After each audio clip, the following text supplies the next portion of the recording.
നാരായണീയം ദശകം 5 വിരാട് പുരുഷോൽപത്തി. ശ്ലോകം 3. ഏവം ച ദ്വിപരാർത്ഥകാലവിഗതൗ ഈക്ഷാം സിസൃക്ഷാത്മികാം ബിഭ്രാണേ ത്വയി ചുക്ഷുഭേ ത്രിഭുവനീഭാവായ മായാസ്വയം മായാത ഖലു കാലശക്തിർ അഖിലാദൃഷ്ടം സ്വഭാവോപി ച പ്രാദുർഭൂയ ഗുണാൻ വികാസ്യ വിദതുഃ തസ്യാ സഹായക്രിയാം.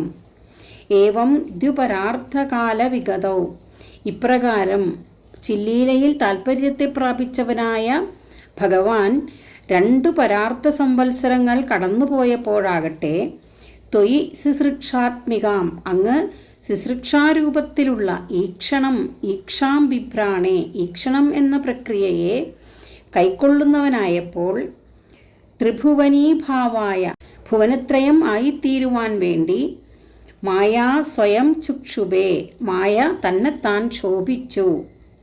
അതായത് ഗുണസാമ്യാവസ്ഥയെ പ്രാപിച്ചിരുന്ന മായ ഉണർന്നു. മായാത ഖലു, ആ മായയിൽ നിന്നു തന്നെ, കാലശക്തി അഖിലാദൃഷ്ടം സ്വഭാവ അപിച പ്രാദുർഭൂയ, കാലം എന്ന ശക്തിയും സുകൃത ദുഷ്കൃത രൂപമായ എല്ലാ അദൃഷ്ടവും സ്വഭാവവും തെളിഞ്ഞു വന്നിട്ട്, ഗുണാൻ വികാസ്യ, ഗുണങ്ങളെ വികസിപ്പിച്ച്, ത്രിഗുണങ്ങളെ വികസിപ്പിച്ച് വ്യാപനാശീലമുള്ളവയാക്കിയിട്ട്, തസ്യാഹ സഹായക്രിയാം വിദതുഹു, ആ മായയ്ക്ക് സഹായമായി നിൽക്കുക എന്ന പ്രവൃത്തി ചെയ്തു. സ്വസ്വരൂപാനുധ്യാനത്തിൽ ലയിച്ചിരുന്ന ഭഗവാൻ ഇപ്രകാരം 2 പരാർത്ഥം വർഷങ്ങൾ കഴിഞ്ഞപ്പോൾ ഭഗവാൻ വീണ്ടും സൃഷ്ടിക്കാനുള്ള ഇച്ഛയാകുന്ന ഈക്ഷണം എന്ന പ്രക്രിയയെ കൈക്കൊണ്ടു. അതായത് ഏകനായിരുന്ന പരമാത്മാവ് പലതായി തീരണമെന്ന് ആഗ്രഹിച്ചു.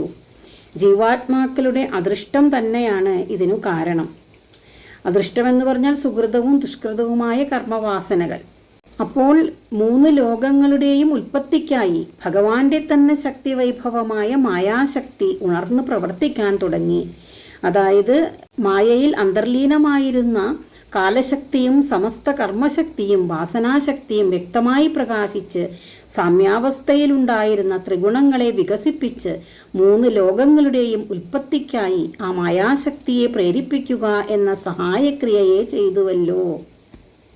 ഏവം ചതുപരാർത്ഥകാലവിഗതൗ ഈക്ഷാം സിസൃക്ഷാത്മികാം ബിഭ്രാണേ ത്വയി ചുക്ഷുഭേ ത്രിഭുവനീഭാവായ മായാ സ്വയം മായാത ഖലു കാലശക്തിരഖിലാദൃഷ്ടം സ്വഭാവോപി ച പ്രാദുർഭൂയ ഗുണാൻ വികാസ്യ വിദതു തസ്യാ സഹായക്രിയാം.